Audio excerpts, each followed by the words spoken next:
The Holocene has ended. What we do now and in the next few years will profoundly affect the next few thousand years. The only conditions modern humans have ever known so far are changing, and changing fast. Nothing stays the same on this planet. Everything changes. The Earth is going into one of these jumps, and you don't know what is going to be on the other side of those jumps. The Earth is always jumping.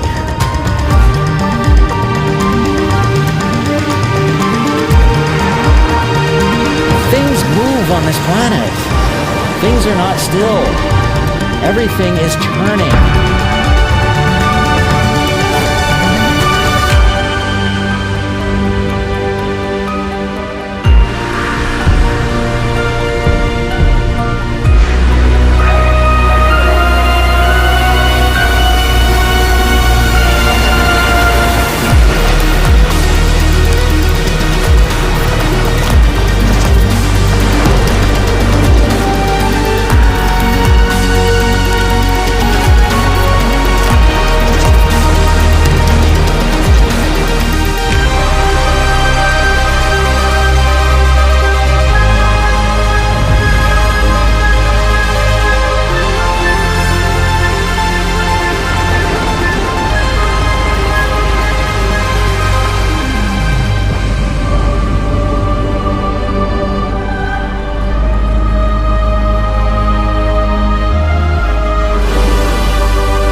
As it begins to run out of fuel, the sun won't simply fade away to nothing.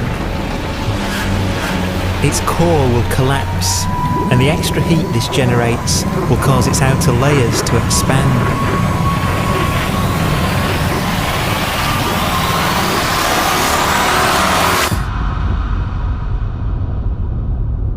The sun is now dead.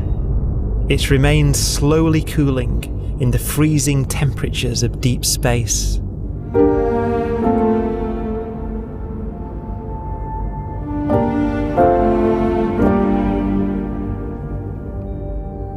The fate of the sun is the same as for all stars. One day they must all eventually die, and the cosmos will be plunged into eternal night. All stars eventually will run out of fuel. The temperature of the universe drops. The stars, one by one, in the night sky, will turn off. And there'll be no more new stars created. And so that the universe will end not with a bang, but with a whimper. And not in fire, but in ice.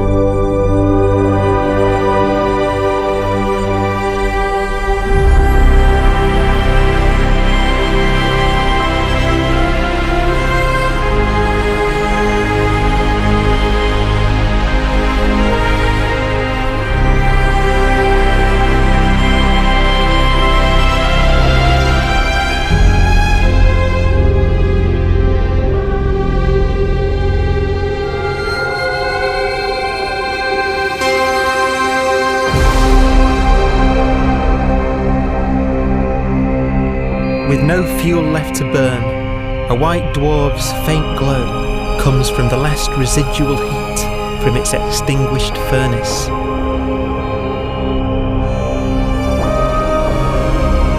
Looking at it from where the Earth is now, it would only generate the same amount of light as the full moon on a clear night.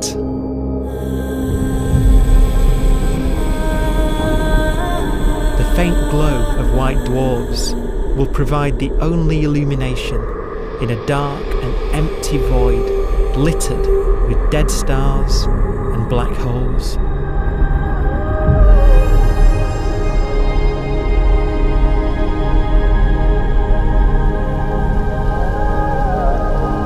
some ways, it's kind of a ghost universe. It's the corpses, the zombie stars, that will take us into the future.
A black dwarf will be the final fate of those last stars.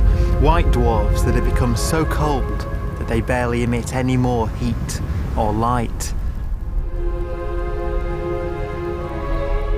Black dwarfs are dark, dense, decaying balls of degenerate matter, little more than the ashes of stars. Their constituent atoms are so severely crushed that black dwarfs are 1,000,000 times denser than our sun.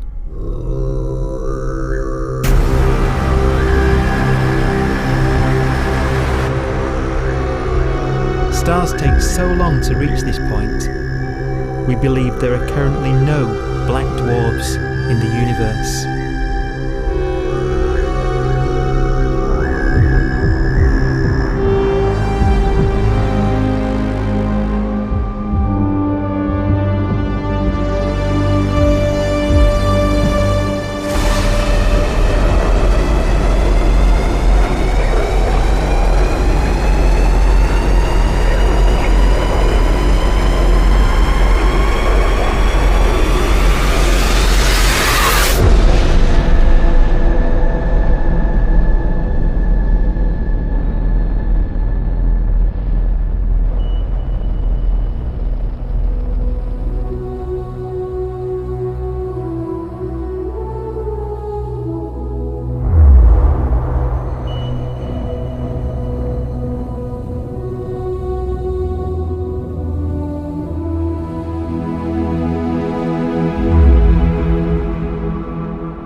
We have a pace of life that's based on really the energy available to us now.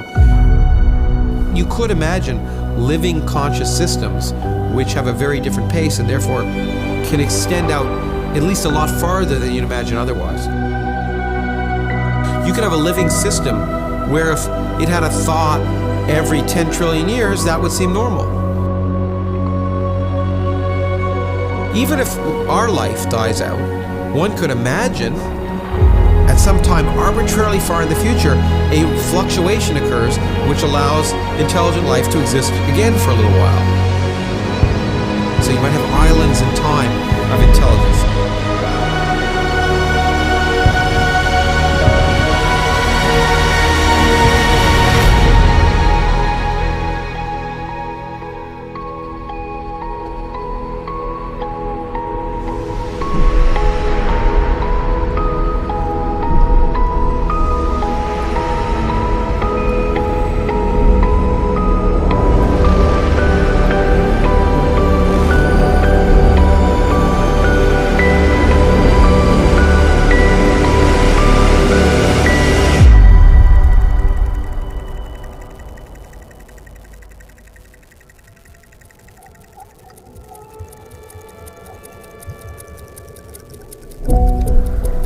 Proton, one of the fundamental building blocks of atomic matter, of what makes us up, can just spontaneously fall apart. Any material that evades the pull of a black hole eventually dies away as its protons disintegrate.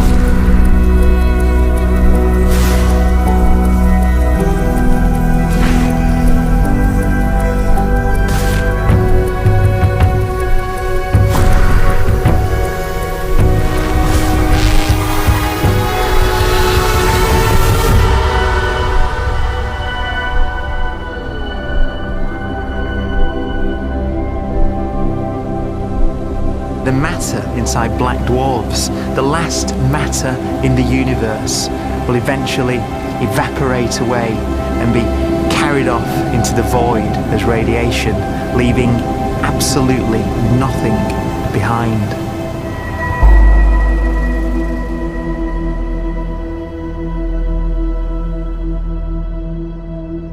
With the black dwarfs gone, there won't be a single atom of matter left. All that will remain of our once rich cosmos will be particles of light and black holes.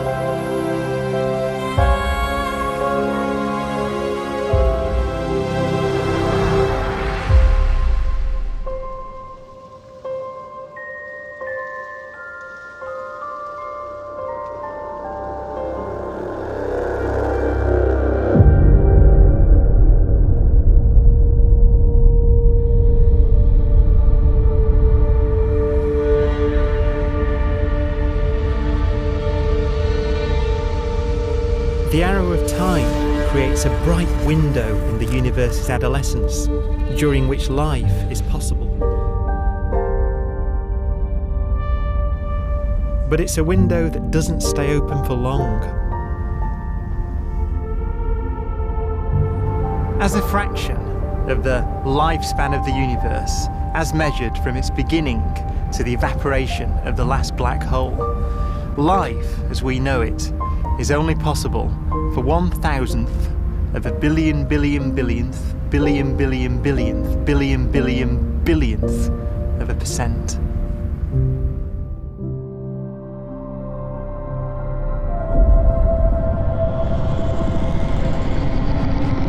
Black holes become the fundamental building block of the universe.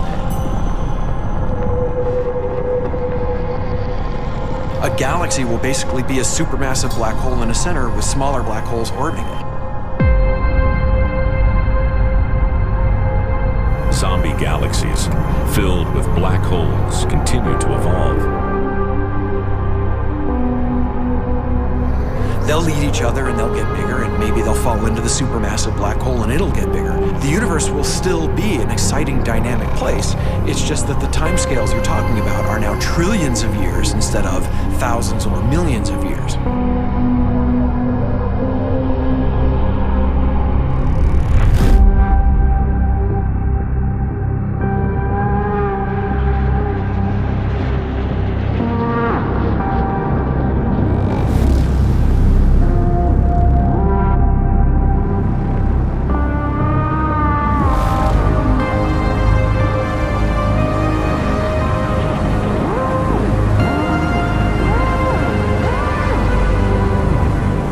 Black holes can bang on space-time like mallets on a drum.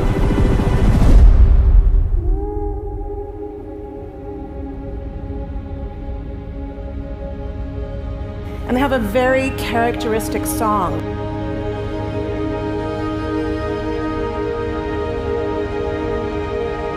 Imagine two black holes that have lived a long life together. At the end of their lives, they're going around each other, crossing thousands of kilometers in a fraction of a second. As they do so, they leave behind in their wake a ringing of space, an actual wave on space-time.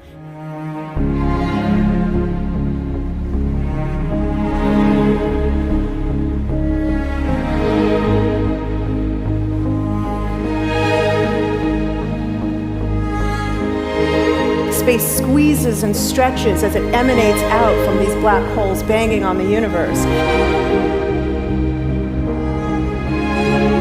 Those are the gravitational waves. They are literally the sounds of space ringing. And they will travel out from these black holes at the speed of light as they ring down and coalesce to one spinning, quiet black hole.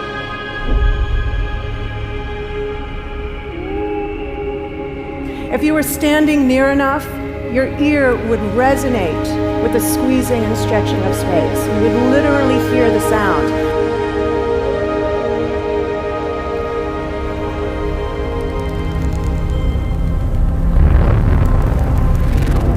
Imagine a lighter black hole falling into a very heavy black hole. The sound you're hearing is a light black hole banging on space each time it gets close.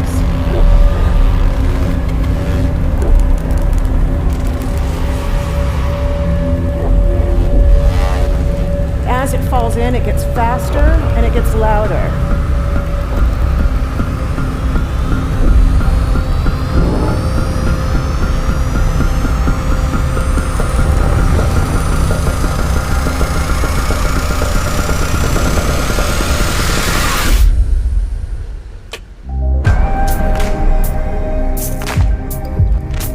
Scientists used to think black holes were immortal, but even these will one day die. Now we're talking about timescales of unimaginable length, quadrillions of years into the future. On that timescale, even the black holes begin to evaporate.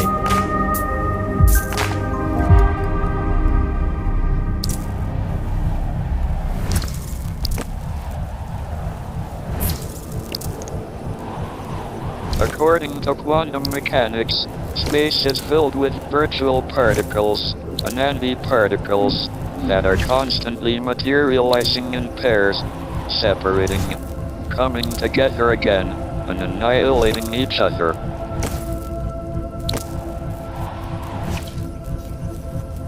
In the presence of a black hole, one member of a pair of virtual particles may fall into the hole, leaving the other member without a partner with which to annihilate.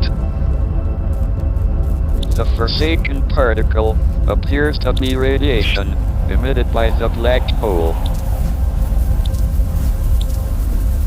And so, black holes are not eternal. They evaporate away at an increasing rate until they vanish in a gigantic explosion.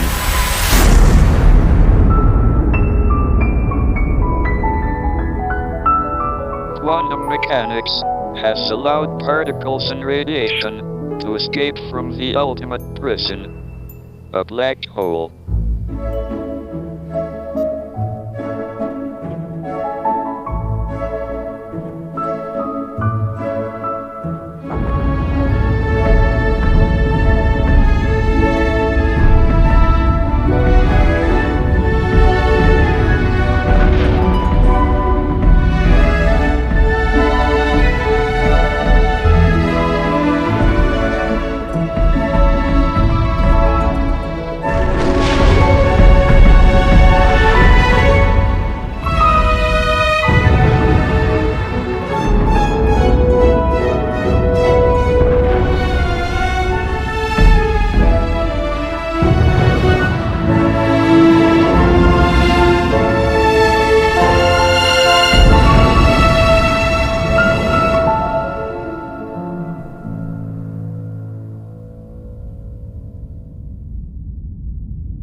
Philosophers and poets have asked the question, will the world end in fire or ice?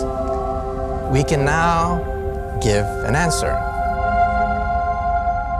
The latest evidence shows that the universe is not slowing down, but it's speeding up out of control. And the universe, we think, will die in ice. Trillions upon trillions of years from now. Empty space itself has energy. In every little cubic centimeter of space, whether or not there's stuff whether or not there's particles, matter, radiation, or whatever, there is still energy, even in the space itself. And this energy, according to Einstein, exerts a push on the universe. What is the weird stuff that's accelerating the universe? We call it dark energy. And this stuff is the dominant stuff of the universe. Almost 3/4 of the matter energy content of the universe is this dark energy. And we don't know what it is. Dark energy, unlike matter or radiation, does not dilute away as the universe expands. This has crucial implications for what the universe is going to do in the future. So what will be the future of the universe? Well, if the dark energy remains dominant and repulsive, the universe will expand forever.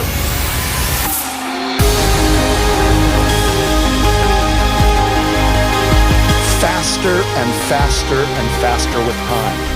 A runaway universe. 70% of the energy of the universe resides in empty space, and we don't understand why. But we do know what will happen. If that energy continues to be there, the universe will become cold and dark and empty. That's the future as it might be. We don't know because we don't yet understand the nature of dark energy. Until we do, we won't know the future. We won't even understand our own origins, and that's why we want to know and study this subject.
Forecast does seem to be for an ever colder, ever emptier universe.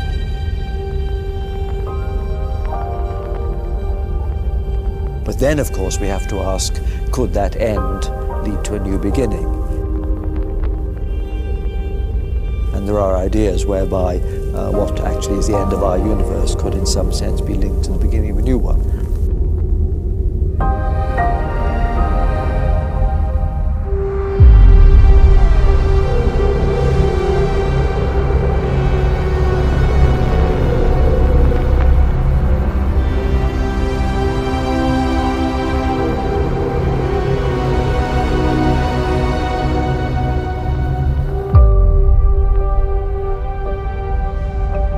We've worked out the mathematics, the equations. They seem to say that if you have an atom smasher that can concentrate tremendous amounts of energy at a single point, you can perhaps open up a gateway, a baby universe.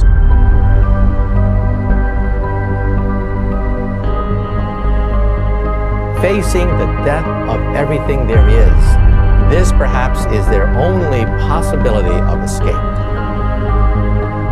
And this also raises a very intriguing possibility, sheer speculation of course, that perhaps any universe that has intelligent life in it will create baby universes, will create lifeboats, and proliferate child universes. So an evolution may take among universes in the multiverse. Survival of the fittest may take place. So those universes which do not have intelligent life are infertile. They have no children. But those universes that have mild temperatures, stars like us, would create civilizations that could open up child universes, and they would then proliferate.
After an unimaginable length of time, even the black holes will have evaporated, and the universe will be nothing but a sea of photons gradually tending towards the same temperature as the expansion of the universe cools them towards absolute zero.